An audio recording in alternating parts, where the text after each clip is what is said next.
વિક્રમ સંવત 2080 અષાઢ સુદ પાંચમ તારીખ 11/7/2024 ગુરુવાર.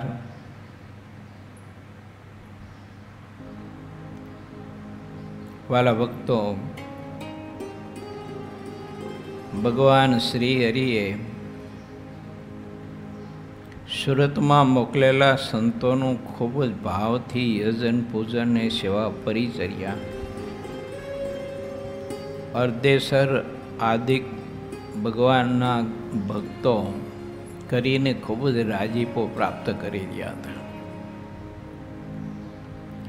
આવી સમજણ સંત સમાગમ વિના ક્યારેય પણ જીવને આવતી નથી. એટલે મુનિ બાવાના સત્સંગથી અર્ધેસરજીને ભગવાન સંત અને હરિભક્તનું ખૂબ જ મહાત્મય સમજાણું હતું. જેને ભગવાન સંત ભક્તનું મહાત્મય ઓછું હોય અથવા એમાં કંઈક ખૂટતું હોય તો સમજવું કે એને કોઈ એવા મહિમાવાળા અને ભગવાનની ભક્તિમાં અતિશય પ્રીતિવાળા સંતનો યોગ નથી. સંતનો યોગ ખરો, પણ મહિમાવાળા, ભજન ભક્તિના ધ્યાનવાળા, અંતર્મુખ વૃત્તિવાળા અને ભગવાનમાં અતિશય જેને હેતને પ્રીતિ હોય એવા ભગવાનના સંતનો સમાગમ જીવને બહુ જ અતિશય જરૂરી.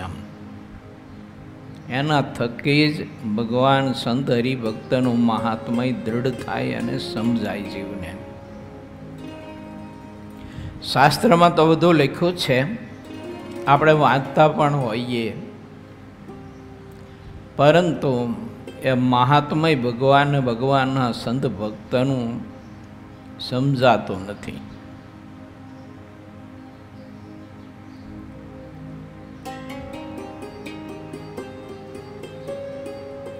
સાચો સત્સંગ જ એને કહેવાય કે ભગવાનના સંત ભક્તમાં જેને આત્મબુદ્ધિ હોય તે સાચો સત્સંગ છે. આ મોટા પુરુષોનો મત છે. ગુણાતીતાનંદ સ્વામી, ગોપાળાનંદ સ્વામી, બ્રહ્માનંદ સ્વામી, આ વગેરે વગેરે મહારાજના બધા પરમહંસો જે છે એ બધા પરમહંસોનો મત એ છે કે સાચો સત્સંગ જેને કહેવાય કે ભગવાનના સંત ભક્તમાં જેને અતિશય આત્મબુદ્ધિ થઈ હોય, એમાં અતિશય હેત હોય કે નિત્ય 5 ખાસડા મારે તો પણ તે અપમાનું સહન કરે એવી પ્રીતિ હોય, અને અભાવ અવગુણનો સંકલ્પ તો એને ક્યારેય પણ કોઈ પરિસ્થિતિમાં ક્યારેય પણ ન થાય.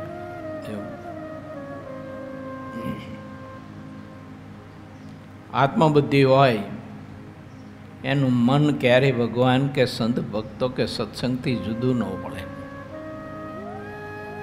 માટે ભગવાનના ભક્તને એવી આત્મબુદ્ધિ બહુ જ જરૂરી છે, અને એના માટે મન કર્મ વચને કરીને વિશ્વાસ લાવીને પ્રીતિ સહિત ભગવાનના એવા સંતનો સમાગમ કરવો જોઈએ. તો જીવમાં ભગવાન પરમાત્માની ભક્તિ કરવા માટેના સદ્ગુણો, પરમાત્માને પામી જવાના અને રાજી કરવાના અને પ્રભુની ભક્તિ કરવા માટેના ગુણો, આ આત્માની વિશે તે ગુણનો પ્રકાશ થાય છે. પછી એની દિશા બદલાય છે.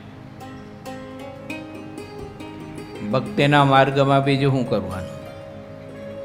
કશું કરવાનું નથી, ફક્ત એક દિશા જ બદલવાની છે. જો દિશા બદલાઈ જાય તો તે આત્મા મહા મુક્ત દશાને પામી જાય. માટે આપણને કોઈ સાચી દિશા બતાવનાર સંત મળી જાય તો એના વચનમાં દૃઢ વિશ્વાસ અને દૃઢ ભરોસો રાખવો. જેને જેને એવો દૃઢ ભરોસો અને વિશ્વાસ હતો એની દિશા મહાપુરુષે બદલી આપી. આપણે જોઈએ છીએ મહારાજના સમકાલીન ઘણા બધા એવા ભક્તોના જીવન મહારાજ અને સંતો મળ્યા પહેલાં કેટલા બધા રજોગુણથી, તમોગુણથી, સ્વાર્થથી, નિર્દયતાથી, લોભથી, અનેક પ્રકારની કામનાઓથી ભરેલા હતા. સંતોએ એની આખી દિશા બદલાવી દીધી તો તેને તે આત્મા ભગવાનના મહાપરમ ભાગવત એકાંતિક ભક્ત બન્યા. ઘણી બધી એવી કથાઓ છે ને. એ દિશામાં જે ચાલતા હતા તે દિશા આખી બદલાઈ નાખી અને એને પરમાત્માની ભક્તિનો માર્ગ બતાવ્યો, પ્રભુનો માર્ગ બતાવ્યો, સંત સમાગમનો માર્ગ બતાવ્યો અને એ બધા પુરુષો તેમ માર્ગે ચાલ્યા અને પ્રવર્તા તો મહામુક્ત સ્થિતિને પામી ગયા. માટે ભગવાનના સંતનો મન કર્મ વચને કરીને સમાગમ એટલા માટે જરૂરી છે કે ભગવાનના સંત આપણને દિશા બદલાવી આપે છે. આખી વૃત્તિ બદલાઈ જાય, સંકલ્પો બદલાઈ જાય, ભાવ બદલાઈ જાય, એનો રસ્તો આખો બદલાઈ જાય. નહીતર પહેલાં નકરો કુભાવ પડ્યો હોય અંદર, વાતે વાતે જીવને અભાવ અવગુણ ભગવાનના સંત ભક્તોના નાની મોટી સ્વાભાવિક પ્રકૃતિઓ જોઈને કે સ્વાભાવિક કોઈ ક્રિયાઓ જોઈ અને આયવાસ કરતો હોય, દોષ ગ્રહણ કર્યા જ કરતો હોય, કર્યા જ કરતો હોય. પછી ભગવાન હોય તો ભગવાન, ભગવાનના સંતો હોય તો ભલે, ભક્તો હોય તો ભલે, પણ બધામાં નરા દોષ જોયા કરે. એમ ભાગવતમાં કથા છે શિશુપાળની, એને ભગવાન કૃષ્ણમાં દોષ જ દેખાતા હતા નરા. મહાત્મા કાંઈ હતું નહીં, કશું જ. આમ જો જોઈએ તો બહુ નિકટનો સંબંધી કહેવાતો, ફઈનો દીકરો જ હતો ભગવાનના. પણ ભગવાન કૃષ્ણને વિશે એને નરા દોષ જ દેખાતા હતા. અને ઉદ્ધવ, વિદુર, અક્રૂર, ગોપીઓ, નંદ, યશોદા, અંધક વગેરે વગેરે જે હતા એને ભગવાનના કેવળ ગુણ દેખાતા હતા. એકેય દોષ નહોતો દેખાતો, કેવળ ને કેવળ ગુણ જ દેખાતા હતા. કેમ? તો એની દિશા આખી સંતના યુગેથી બદલાઈ ગયેલી.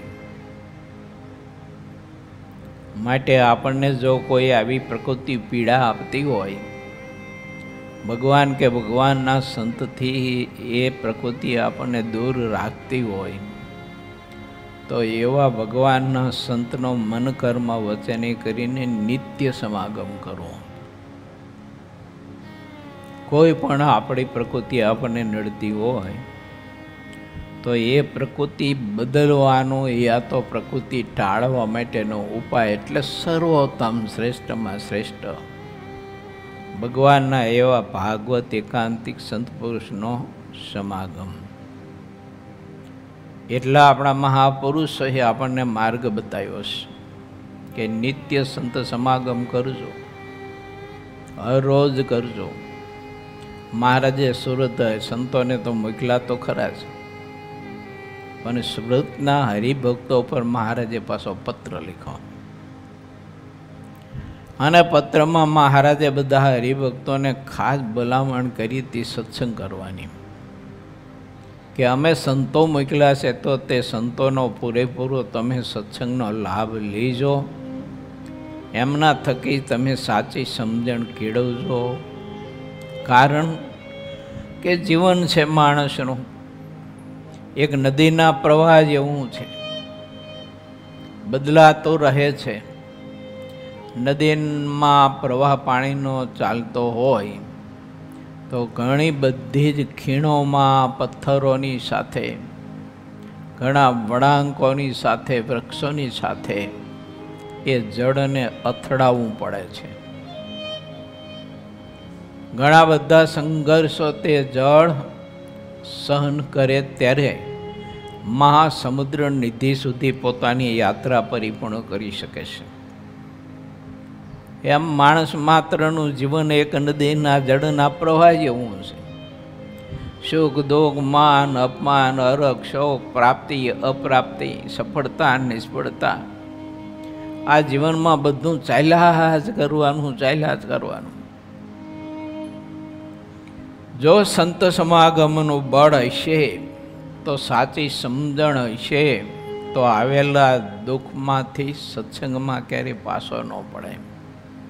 નહીંતર થોડું ઘણું દુઃખ આપણા ઉપર આવે ને તો આપણને તરત જ વિચાર આવે કે એટલો સત્સંગ કરી, ભગવાનની ભક્તિ કરી, ધર્માદા કાઢીએ અને સંતોની હરિભક્તોની સેવા પરિચર્યાઓ કરીએ, ઉત્સવ સમયમાં દાન પુણ્ય કરી સેવા પરિચર્યા કરીએ તો એ અમને દુઃખ કેમ? એમ પહેલાં દુઃખ તો ભગવાનના અવતારો આ ધરતી ઉપર થયા ને, અને એ અવતારોને જેને જન્મ આપ્યો ને, અને અવતારીને જેને જન્મ આપ્યો ને, એ મા બાપના જીવનમાં તમે જુઓ તો દુઃખ કેટલા પારાવાર વગરના ગણી ન શકાય.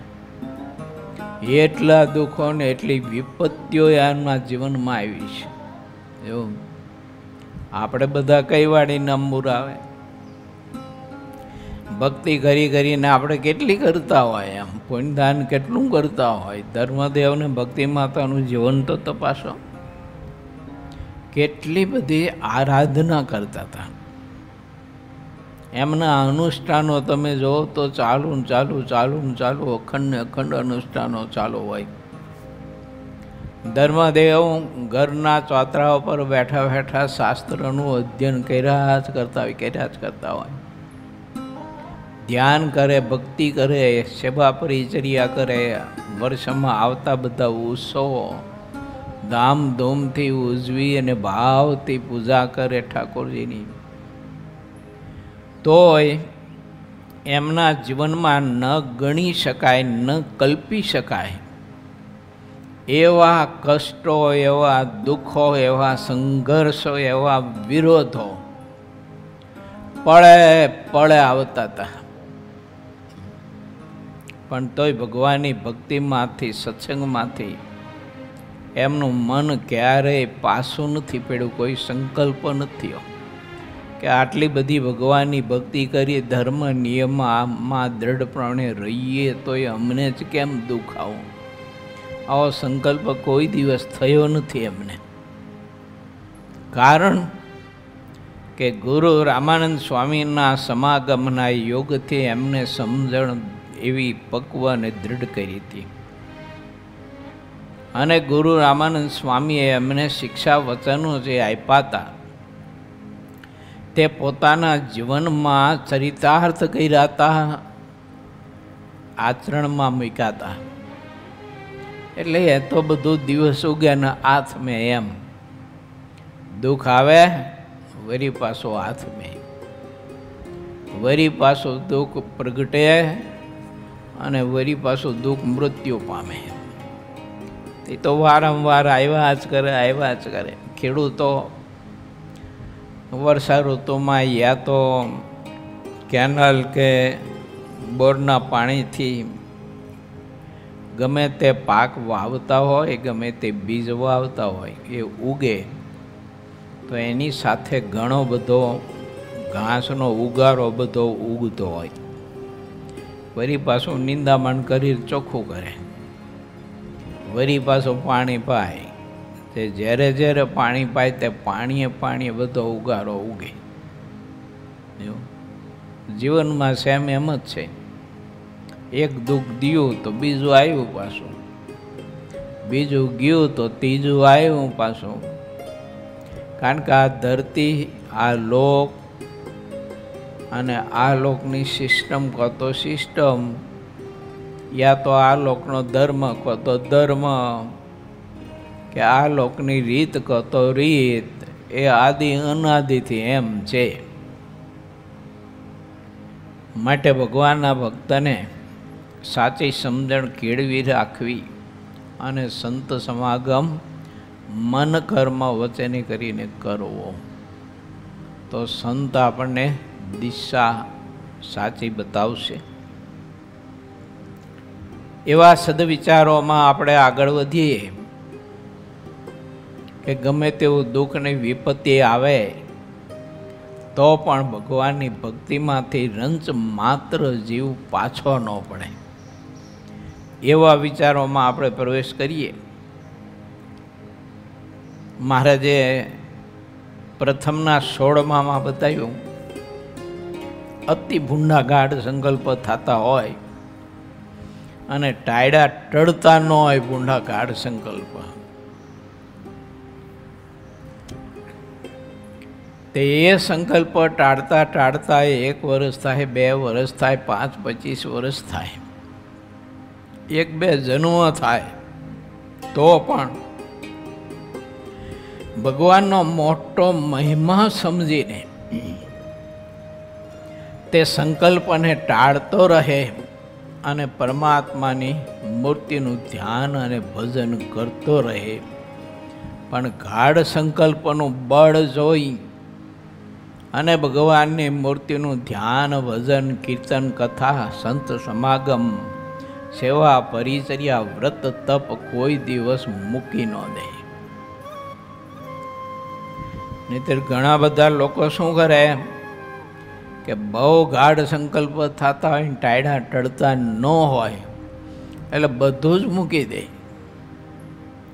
ભગવાનનો આશ્રય મૂકી દે, પૂજા પાઠ મૂકી દે, સંત સમાગમ છોડી દે, મંદિર જવાનું બધું છોડી દે. માણસ આમ હિંમતહારી જાય. એટલે પ્રથમ પ્રકરણના 16માં વચનામૃતમાં શ્રીજી મહારાજે બતાવ્યું છે કે ગમે તેવા ભૂંડા મલિન ભૂંડાગાળ સંકલ્પ થતા હોય તો પણ હિંમત સોતો ભગવાનની મૂર્તિનું ધ્યાન ને ભજન કર્યા જ કરે, પણ કોઈ દિવસ હિંમત ન હારે. વાંચજો તમે પ્રથમનું 16મું, પ્રથમનું 5મું. ચાલો એવા વિચારોમાં આપણે પ્રવેશ કરીએ. પૂર 20મો, તરંગ 49મો. ઇજારદારનો હલ્લો અને વિસલ ગઢવીની વાટાઘાટ. આ વિસલ ગઢવી છે ને, બહુ જ બુદ્ધિશાળી હતા, સુગ્ન હતા. અને જેવા બુદ્ધિશાળી સુગ્ન હતા એવા જ પાછા ભગવાનના ભક્ત, અને એવું જ ભગવાનના ભક્તનું પાછું મહાત્મય હતું. એમને ભગવાનનું તો હોય ને હતું જ, પણ ભગવાનના ભક્તનું પણ મહાત્મય ખૂબ જ સમજતા હતા.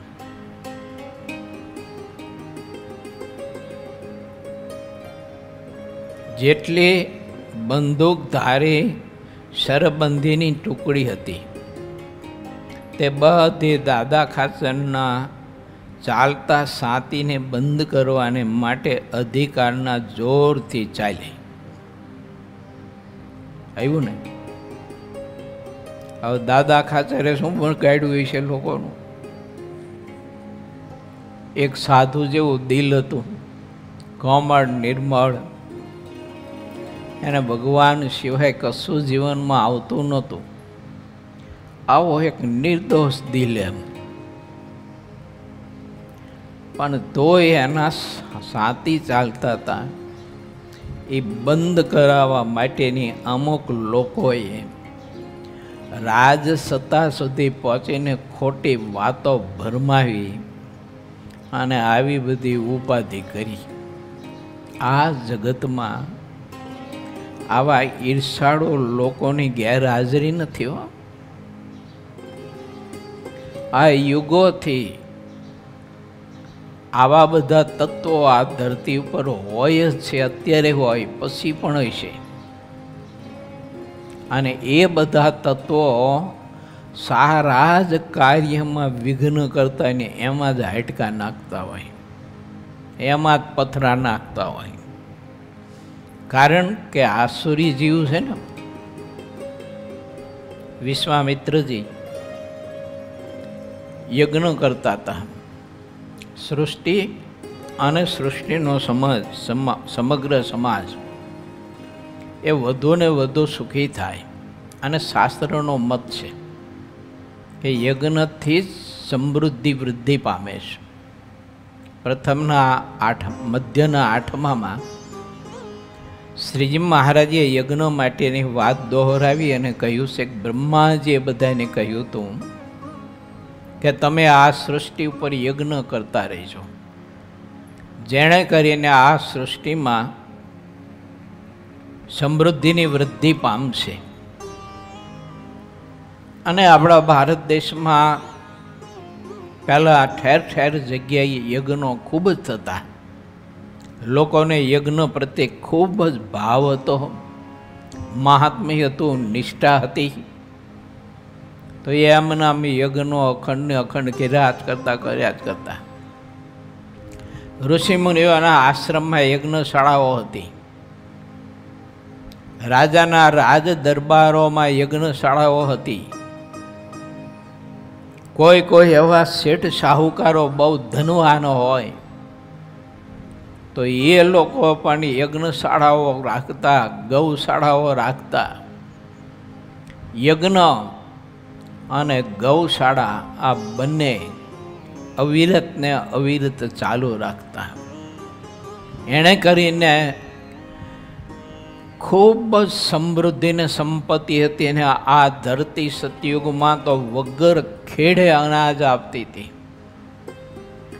વગર ખેડે અનાજ આપે અને ઋતુ સમયે બધા વૃક્ષો એવા ફળ ફૂલ આપે કે લોકોને પેટનો ખાડો પૂરવા માટે બીજી કોઈ મહેનત નહોતી કરવી પડતી. એટલે એ અનાજને ફળ ફૂલ ધરતીએ આપેલું હોય તે આરોગ્ય અને અખંડ પરમાત્માની ભક્તિ પરાયણ મહાપુરુષો રહેતા હતા.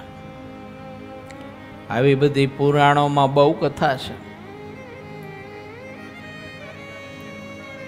હા, આપણા શ્રી સ્વામિનારાયણ સંસ્કારધામ ગુરુકુળ ધાંગધ્રાના આ પરિસરમાં 12 વર્ષથી યજ્ઞ અખંડ ચાલી રહ્યો છે. અત્યાર સુધીમાં હજારો ભક્તોએ યજ્ઞનો લાભ લીધો છે.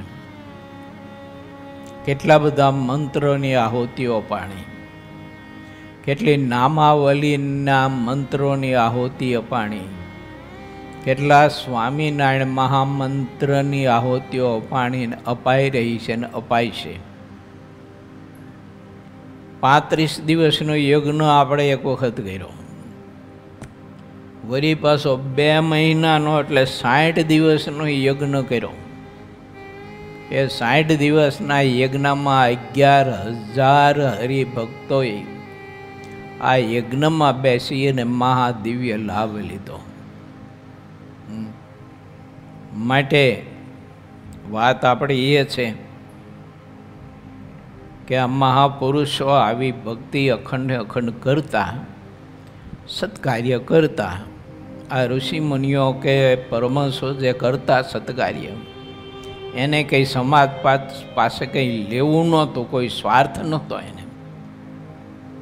માનો કે આપણે આ હોસ્પિટલ કરવા જઈ રહ્યા છીએ તો સમાજ પાસે શું લેવું છે? આપણે ઉલટાનું સમાજને આપવું છે, ગરીબોની સેવા કરવી છે. આપણે કોઈ પાસે આપણે કશું કંઈ લેવું નથી કે આ હોસ્પિટલ આપણે જે કરવા જઈ રહ્યા છીએ એ કંઈ ધન કમાવા માટેનું લક્ષ્ય નથી. બસ કેવળ અને કેવળ દિન દુખિયાઓની સેવા કરી અને આ યજ્ઞ અખંડ અખંડ આ ધરતી ઉપર ચાલે. ઘણા બધા લોકો શરીરના દર્દથી બિચારા મુક્ત થાય અને એની સાથે આ તો ભગવાન પુરુષોત્તમ નારાયણનો સંબંધ છે આ હોસ્પિટલની સાથે. એટલે આત્માનું પણ કલ્યાણ થાય. હું 2-5 વખત કહી ચૂક્યો છું કે સંસ્કારધામ મલ્ટી સ્પેશિયાલિટી હોસ્પિટલમાં કોઈ પણ દર્દી આવશે અને દાખલ થશે તો એના દેહના તો દર્દ જશે, પરંતુ એના જન્મ મરણના બધા દર્દ મટી જશે અને જન્મ મરણથી આત્મા મુક્ત થશે. શા માટે? તો આ હોસ્પિટલને સીધો જ અક્ષરધામના અધિપતિ પુરુષોત્તમ નારાયણનો સંબંધ છે. આ મહાપુરુષો એટલા માટે યજ્ઞો કરતા હતા કે ભારત દેશનો સમગ્ર સમાજ વધુ ને વધુ સમૃદ્ધ બને, સંસ્કારી બને. વિશ્વામિત્રજીને શું લેવું હોય છે? તેમ છતાંય આવો મહાયજ્ઞ કરતા હતા, પણ એમાં હાડકા નાખવા માટે અસુરો ઘણા બધા વિઘ્નો કરતા હતા. દશરથ મહારાજા પાસે રામ લખનની એને યજ્ઞની રક્ષા કરવા માટે માગણી કરી. વશિષ્ઠજી સમજતા હતા કે આવા સત્કાર્યમાં હાડકા નાખવાવાળા અસુરો આ ધરતી ઉપર આદિ અનાદિથી છે, માટે યજ્ઞ સુરક્ષિત રાખવા માટે રામ અને લખન સિવાય બીજું કોઈ સમર્થ નથી. દશરથજીનું મન નહોતું માનતું, કારણ કે બે બાળક અવસ્થામાં હતા. એટલે દશરથ મહારાજાને એવું થતું હતું કે આ મોટા રાક્ષસો નિર્દય ક્રૂર મગજના બધા, અને એની સાથે રામને લખન મારા નાના દીકરાઓ, એ કેવી રીતે એને પહોંચી વળે. પણ વશિષ્ઠજી બધું સમજતા હતા. એટલે પછી વશિષ્ઠજીએ દશરથ મહારાજને કહ્યું કે વિશ્વામિત્રજીની માગણી યથા યોગ્ય છે, માટે રામ અને લખન યજ્ઞના રક્ષણ માટે તમે આપો. અને પછી રામ લખનને યજ્ઞની રક્ષા માટે વિશ્વામિત્રજીને આપ્યા છે. આ બધી કથાઓ વિસ્તારથી બધી લખાઈ છે. ભગવાન કૃષ્ણ આ ધરતી ઉપર આવ્યા તો ભગવાન કૃષ્ણને જન્મથી માંડીને, પ્રાગટ્યથી માંડીને પ્રભુને કોઈ શાંતિનો શ્વાસ લેવા ન દીધો. ઓલો જરાસંધ મથુરા ઉપર 17 વખત છે ને એ ઘેરો ગાલીને યુદ્ધ કરવા માટે આવ્યો. 17 વખત. ભગવાને એક વખત પાછો કાઢ્યો, હરાયો, વળી પાછો બીજી વખત આવ્યો, વળી પાછો પ્રભુએ બીજી વખત હટાવ્યો, વળી પાછો ત્રીજી વખત આવ્યો. એમ છે ને 16 વખત સુધી ભગવાનની સાથે યુદ્ધ કરવા માટે મથુરા આવ્યો. અને 17મી વખતે આવ્યો ત્યારે પરમાત્માએ એક મનુષ્ય ચેષ્ટા બતાવી અને એના યુદ્ધમાંથી ભગવાન રણ છોડી અને ભાગ્યા. એટલે પ્રભુનું નામ પડ્યું રણછોડ. પછી મખનિયા પર્વત ઉપર ચડી ગયા. ભગવાન કૃષ્ણ અને બલરામ. મખણીઓ પડત એટલે એટલો બધો લીસો હતો એમ કે કોઈ ચડી ન શકે માથે. પછી જરાસંધે શું કર્યું, જે કંઈ સૈનિક હતું એ બધા સૈનિકને પછી ધંધે લગાડ્યો. જાઓ, જ્યાંથી મળે ત્યાંથી જારા, ચીપડા, હુકા, લીલા મળે બધા લેતા જાઓ. અને આખા પર્વત ફરતા જારા અને જીપટા એટલા પ્રમાણમાં નાખ્યા, એટલા પ્રમાણમાં નાખ્યા અને પછી આગ લગાવી. એટલે જરાસંધને મનમાં એમ કે આ કૃષ્ણ ને બલરામજી આમાં બળી મરે એમ. પણ એને ખબર નહોતી આ તો એક ચરિત્ર કરે છે, મનુષ્ય ચેષ્ટામાં છે. એટલે બાકી તારી જેવી ગમે તેટલી શક્તિઓ હોય ને તો એ તો ચપટીના અવાજમાં અને એક ચપટીમાં જેમ મસરિયાને મસળે ને એમ તને મસરી નાખે. એ પરમાત્માનું સામર્થ્યનો ઉપયોગ કરે તો. પણ બહુધા મનુષ્ય સ્વરૂપે ભગવાન જ્યારે બિરાજતા હોય, આ ધરતી ઉપર વિચરણ કરતા હોય, ત્યારે ભગવાન કોઈ એવું સામર્થ્ય બહુધા બતાવતા નથી. અને મનુષ્યની જેમ જ પરમાત્મા સાધારણપણે રહેતા હોય એમ. એટલે વાત એ છે કે ભક્તિના માર્ગમાં, સત્કાર્યના માર્ગમાં, સારા માર્ગમાં અને સારા કાર્યમાં વિઘ્ન એ માયલા જ કરવાનું. તો એ બધું જોઈ અને આપણે સત્કર્મમાં હિંમત ન હરાય. ભગવાનની ભક્તિ, ધ્યાન, ભજન આ તે બધું કર્યા જ કરાય.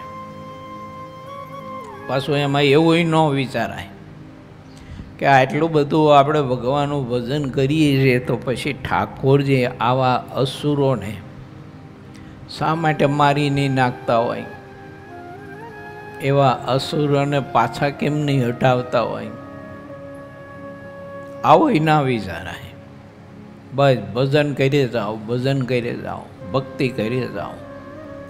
નરસિંહ મહેતાના જીવનમાં દુઃખને આપત્તિઓ ઓછી હતી, વિરોધો ઓછા હતા.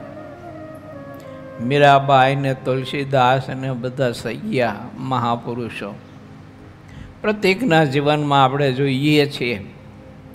અને બહુ નજીકની કથા આપણે વિચારીએ તો 5-6 પરમહંસો, એને દુનિયાનું શું બગાડ્યું હતું, માનવ સમાજનું શું એને બગાડ્યું હતું, અહિત કર્યું હતું.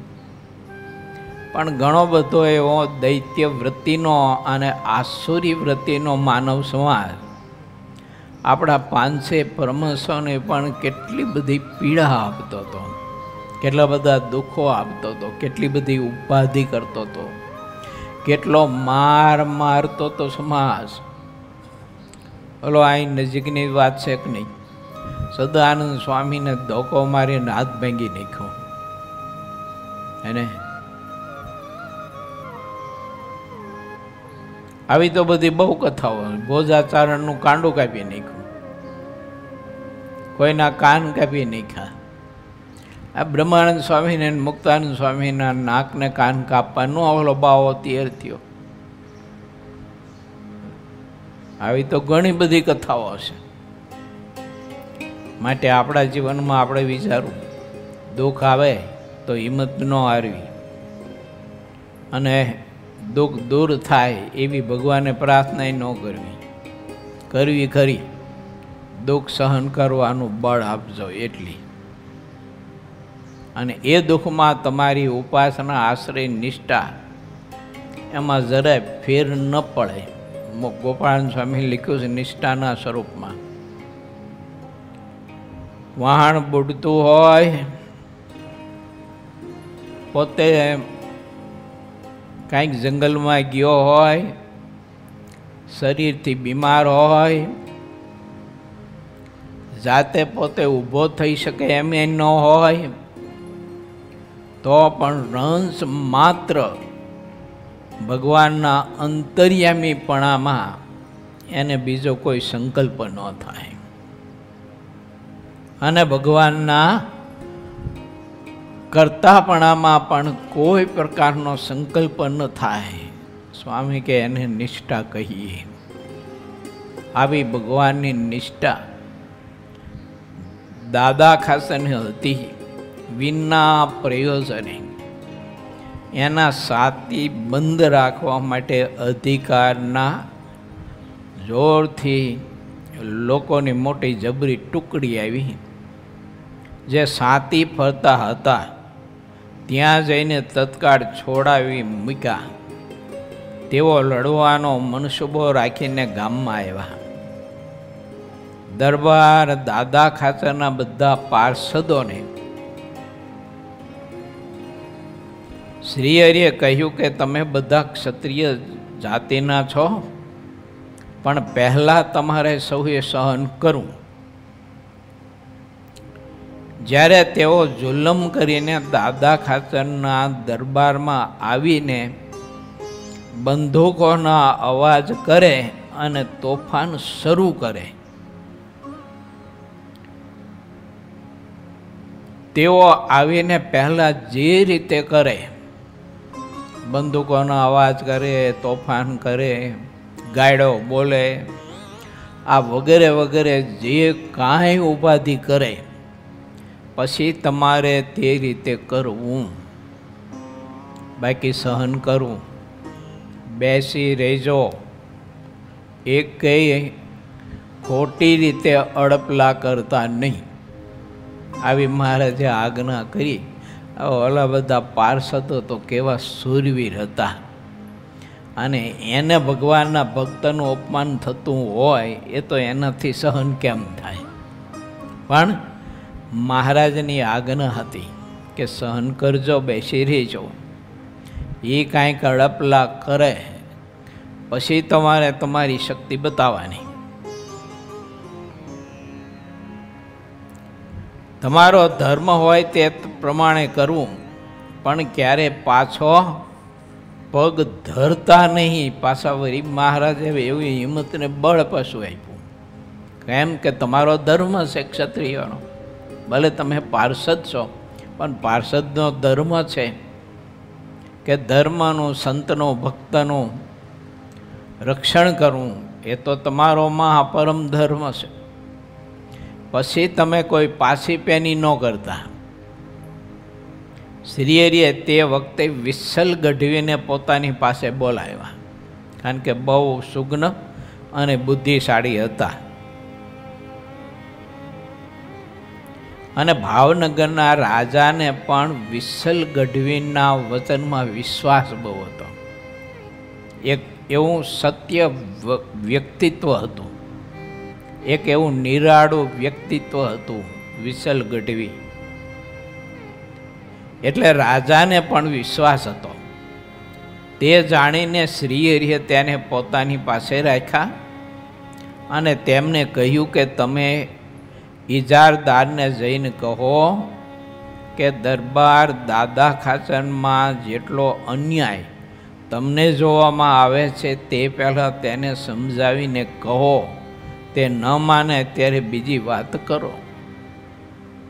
સમજાવ્યા વિના જે હલ્લા આક્રમણ કરવું તેમાં કોનો અન્યાય મનમાં ધાર્યો છે, જે ન્યાય અને અન્યાયને દેખે છે એવો રાજા આ બધા જ રાજા ઉપરનો થયો છે. દરબાર ગઢની ઉપર જ્યારે હલ્લો થઈને આવે ત્યારે દાદા ખાચરે શું કરવું? તમને જેવું યોગ લાગે તેવું તમે દાદા ખાચરને કહેજો. કયા સિવાય ન્યાયનો કે અન્યાયનો કોઈ માર્ગ દેખાતો નથી. જે ઘણો બુદ્ધિશાળી હોય તે જ ઇજારદાર થતો હોય છે. જ્યાં સુધી ઇજારદાર હોય છે ત્યાં સુધી પ્રજાની ફરિયાદ રાજા સાંભળતા નથી. પણ ઇજારદાર પ્રજાને અપાર સુખ થાય એવો નથી હોતો. કોલોમાં શેરડીને પીલે તેમ ઇજારદાર પ્રજાને પીડે છે.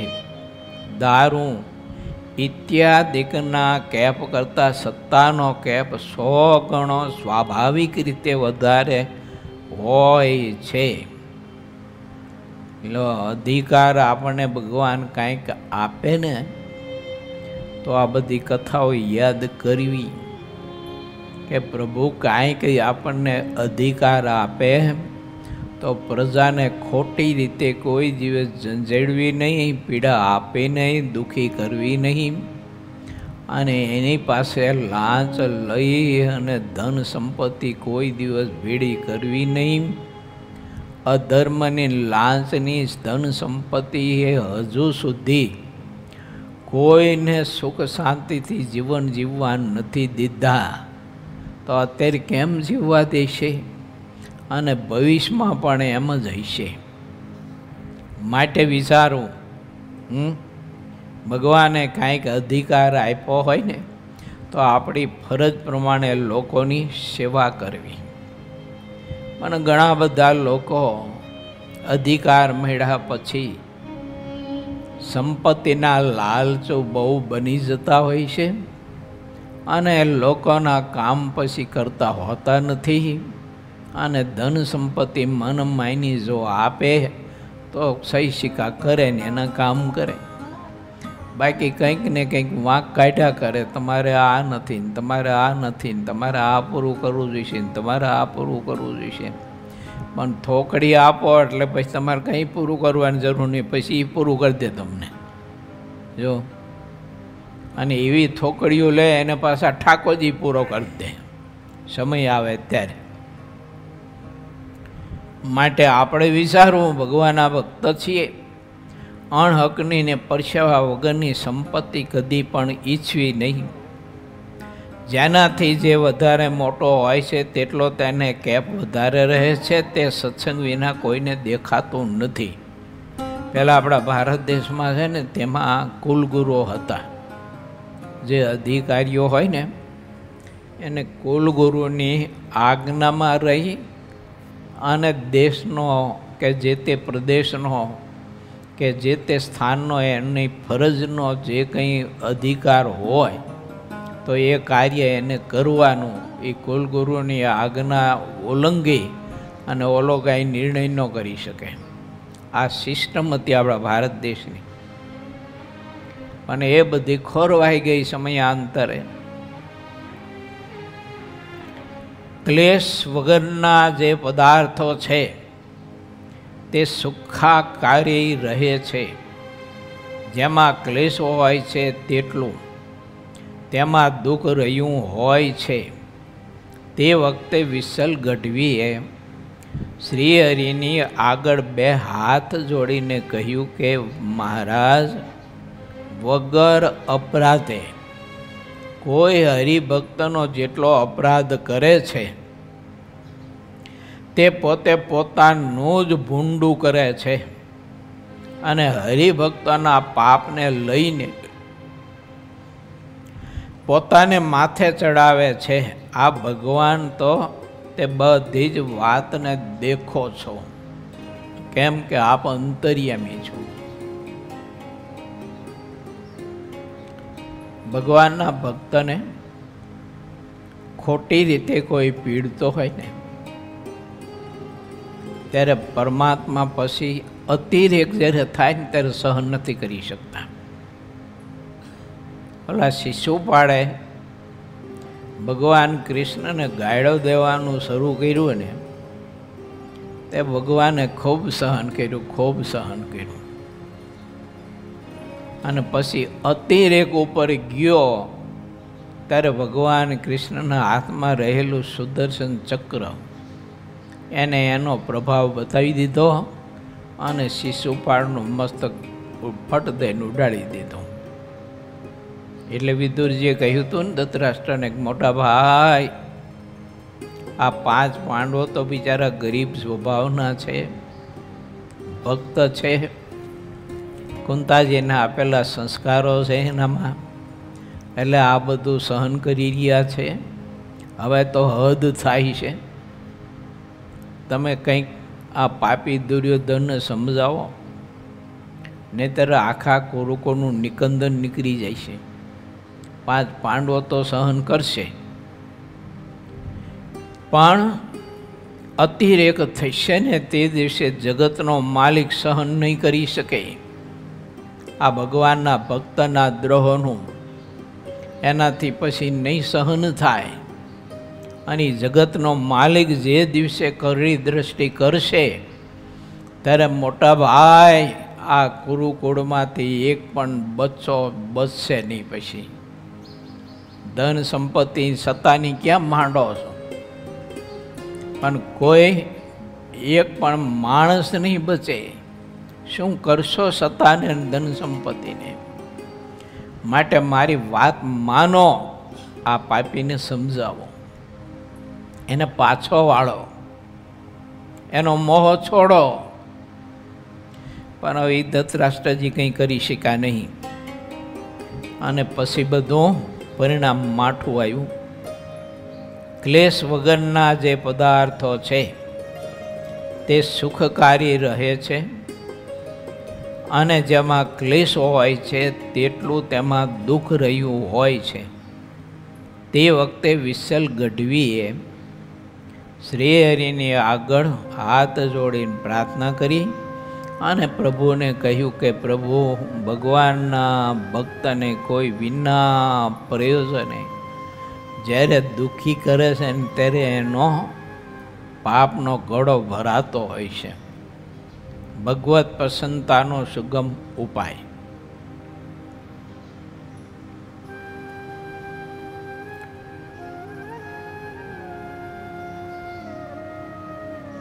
કોઈનો ક્યારેય અપરાધ ન કરે આવા જે મનુષ્ય હોય છે તેના ઉપર તો ભગવાનની અત્યંત પ્રસન્નતા થાય છે. વિના અપરાધે નિર્દોષ માણસનો કોઈ પણ જેટલો અપરાધ કરે છે તે અપરાધ કરનારો તેમાં અપાર દુઃખ પામે છે, પણ ભગવાનના ભક્તને લગારે દુઃખ થતું નથી. ઈજારદારની કળાને તો જે તેઓ ઈજારદાર હોય તે જ જાણે છે, પણ ઈજારદારની કળાને સાધુ જાણી શકતા નથી. એની કૂટની તેમ જેટલા ઈજારદારો હોય છે તે બધા રાજા પ્રસન્ન થાય તેવું વર્તન રાખે છે. બધા ઈજારદારો તેવા હોય છે. રાજાના જેટલા ભાગ્યા હોય છે તેને તે ફાંસના જેવા દેખે છે અને જેને જેટલી ફાંસ હોય તેટલી તેને પીડા થતી હોય છે. ફાંસ એટલે હું ખબર હશે નહીં? ઓલી ધરીમાં વેલ ચડાવીને પછી ખીલી ભરાવે એવું, એને ફાંસ કહેવાય. લાગે ખીલી નાની, પણ એ આખા વેલને પકડી રાખે એવું. હરેક ફાંસમાં કાંઈક ને કાંઈક ફરક હોય છે. એક જ ફાંસથી ઘણું દુઃખ થઈ શકે છે. જેનાથી વધારે દુઃખ થતું હોય છે તેના ઉપર લગાર પણ હેત થતું નથી. જે ભાગદાર હોય તેને ઘસી નાખવા માટે મોટામાં લોકોને ખૂબ તાન હોય છે અને તે પોતાનું માન રાખવાને માટે બધો જ ખજાનો ખાલી કરી દેશે. આ એટલો બધો ખર્ચ કરે કોઈને દુઃખી કરવા એવું. ઈજારદાર ગામે તે ભાગ્યા. રાજાઓના અપાર દોષો મોટા રાજા આગળ દેખાડીને તેને હલકા કરી નાખે છે. બધી ફાંસ કાઢી નાખે તેવો બુદ્ધિશાળી કારભારી હોય તેને રાજા તેવો અધિકાર આપે છે. ફાંસ કાઢવાની બુદ્ધિ ન હોય જે કારભારીમાં તો તે તરત નિકાલ ક્યારેય આવતો નથી તેનું. અને તે કારભારી જો ઘણો નિપુણ હોય તો ફાંસનો નિકાલ તરત જ કરી આપે છે. વિઠ્ઠલ ગઢવીએ આટલી બધી વાત કરી રહ્યા તે વખતે ઈજારદારનો હલ્લો દાદા ખાચરના દરબારગઢની પાસે ઘણા વેગથી ધસી આવ્યો.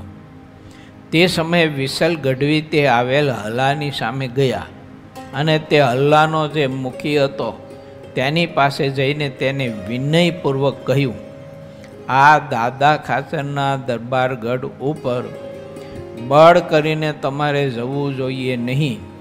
તમારે કહેવું હોય તો રીતભાતથી કહો, કારણ કે રીતભાતમાં જ સારપ રહી છે. રીતભાત પ્રમાણે લેવું દેવું જોઈએ. લડવામાં કાંઈ સારપ દેખાતી નથી.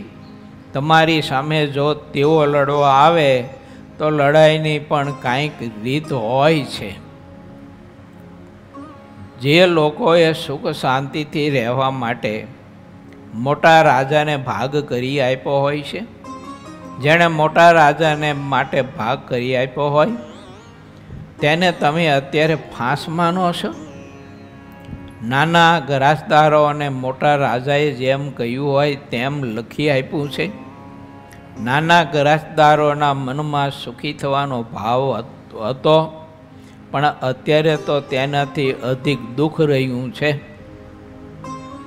ગરાસદારોએ જે ગરાસ લખી આપ્યો તેનો ગુણ તો જતો રહ્યો. અત્યારે તો સાહુકાર ઉલટાનો ચોર બની રહ્યો છે. સુખની આશા માટે થઈને હરખથી બધું જ લખી આપ્યું હતું. જ્યારે લખી દીધું ત્યારે સુખ માન્યું હતું. હવે મોટા રાજાને પોતાનો ગરાસ વધારે થયો એટલે લોકો તેમને ફાંસ જેવા દેખાયા. મૂળના કરતાં વૃક્ષનો જ્યારે મોટો વિસ્તાર થયો ત્યારે વૃક્ષનો મોટો વિસ્તાર જાણીને જે મૂર્ખ હતા તે એક પછી એક વૃક્ષના મૂળને કાપવા લાગ્યા. તેમ તમે કરો છો.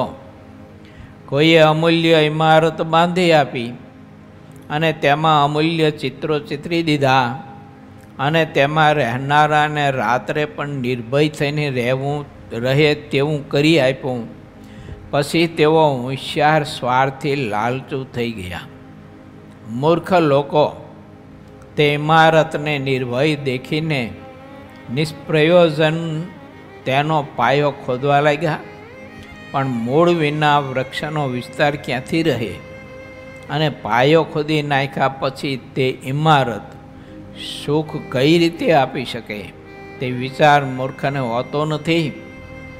તેમ લોકોએ તમને મોટા રાજાને સુખે રહેવા માટે ગરાસનો ભાગ લખી આપ્યો અને તમે પણ તે વાત સ્વીકારીને એમને એવું સુખ કરી આપ્યું. અને હવે પછી તમે સુખનો પાયો મૂળ કેના ખોદવા કેમ લાગ્યા છો? ઇતિ શ્રી સહજાનંદ સ્વામી શિષ્ય સિદ્ધાનંદ મુનિ વિરચિત શ્રી હરિચરિત્રામૃત સાગરના 20 પૂર્વમાં ઇજારદારનો હલ્લો અને વિસલ ગઢવીની વાટાઘાટ એ નામે 49મો તરંગ સમાપ્ત થયો.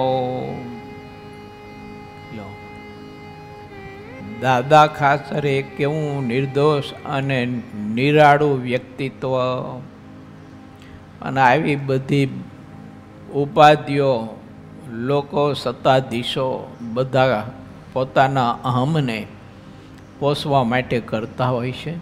આ બધું આદિ અનાદિથી હાલ્યું આવે છે. એટલે આપણે કોઈ દિવસ કોઈ ઉપાધિમાં ભગવાન ભજવાનું ભૂલવું નહીં અને ઠાકોરજીને કરતા હરતા માનવા, પરંતુ ઠાકોરજીના કરતા હરતાપણામાં અને અંતર્યામીપણામાં લેશ માત્ર આપણને બીજો કોઈ સંકલ્પ થવાનો જોઈએ નબળો, અને હિંમત બિલકુલ હારવી નહીં. ભક્તિના માર્ગમાં પરમાત્માની ભક્તિ અખંડ અખંડ કર્યા કરવી. કારણ કે આ લોકોનું બધું જે કંઈ કાર્ય અને ધન સંપત્તિ છે ને એ તો મારા બાપ આમ થોઈ અંતે તો બધું નાશવંત છે. હવે જો બધું જ નાશવંત છે, એ કંઈ સુખરૂપ તો છે જ નહીં.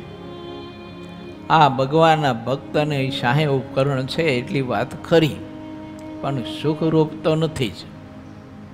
માટે એવી નાની મોટી આ લોકની સંપત્તિ કે સત્તા કે પદાર્થ કે સ્થાન, એના માટે થઈને ભગવાનના ભક્તોએ કોઈ દિવસ પરમાત્માની ભક્તિમાંથી રંજ માત્ર પાછું પડવું ના જોઈએ. ભજન અધિક ને અધિક થવું જોઈએ, અધિક ને અધિક થવું જોઈએ. વડોદરાના, વિસનગરના, બુરાનપુરના ભક્તોને વિના પ્રયોજને લોકોએ કેદ કર્યા હતા, પણ એ કેદખાનામાં ભગવાનની ભક્તિ આનંદ અને સુખેથી ઉલ્લાસથી કરતા હતા, આનંદથી ભક્તિ કરતા હતા કેદખાનામાં. એટલે મહાપુરુષોએ પોતાના જીવનથી આપણે આવો બળભર્યો સંદેશો આપ્યો છે કે એ વાલા ભગવાનના ભક્તો, જે તે સમયે જે તે કાળે કાંઈ દુઃખ ઉપાધિ આવે તો પરમાત્માની ભક્તિમાં રંજ માત્ર મોરા ન પડતા પણ અધિક ભક્તિ કરજો. જેમ દુઃખ આવે તેમ તેમ અધિક ને અધિક ભક્તિ કરજો, પણ રંજ માત્ર મોરા ન પડતા. આવો પવિત્ર સંદેશો આપવા માટે સિદ્ધાનંદ સ્વામીએ આ રૂપક મારીને તમારી પાસે લખીને મૂક્યું છે. માટે વાલા ભક્તો, પરમાત્માની ભક્તિ કરવા માટેનો ભગવાનના ભક્તે ખૂબ શ્રદ્ધાપૂર્વક ખટકો રાખવો.